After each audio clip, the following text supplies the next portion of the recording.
About a month ago, I released my first ever commercial indie game on Steam, despite numerous difficulties I faced along the way. The game is called Costa Verde Transport Department, and it's a cozy and weird traffic simulation game where you mostly just build roads on hexagonal tiles and try not to turn the traffic into a huge mess. Everything that could go wrong with the development process did go wrong. Even the release day itself was a disaster. I forgot that Steam needs several days to verify your game build, and I finished the final version of the game too late to be able to release on the scheduled date. And to be honest, I'm not really happy with the final state of the game, yet I don't have any energy left to improve it, so there's that. When things were ready, I hit the release button and started to look at the numbers. Now, the question is, was my first release a success? No, of course it wasn't, but it never meant to be.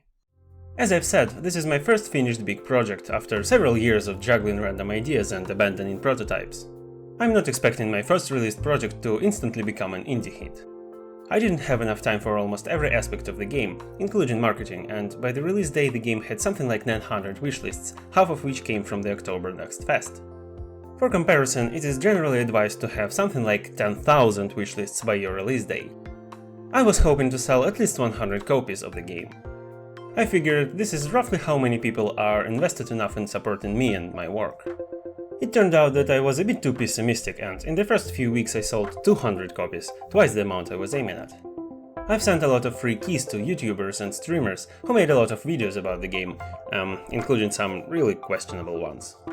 I've also manually sent a few free keys to some big YouTubers, and only one of them answered. It was Real Civil Engineer, who actually kind of specializes in games like this. He seemed very interested and supportive and said he's going to try my game, though I haven't heard from him since then. I was already thinking that my sales are over, until suddenly he actually released a video with my game, which got more than 300,000 views by now. This was the single most important event in the whole marketing history of this game. In the following weeks, another 600 people bought the game, bringing the total number to 800, which is 8 times more than I hoped for. This is of course still a tiny number compared to actually successful indie game releases, but I am nevertheless quite proud of it.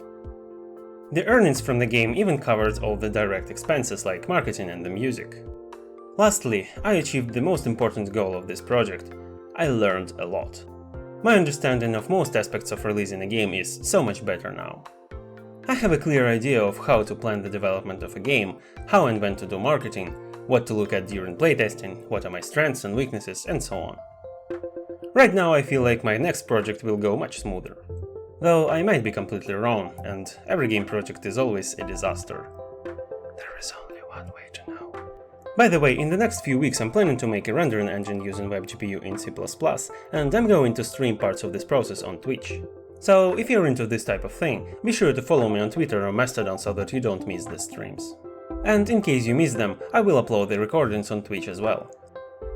That's it for today. I'll see you next year, with a new game to make.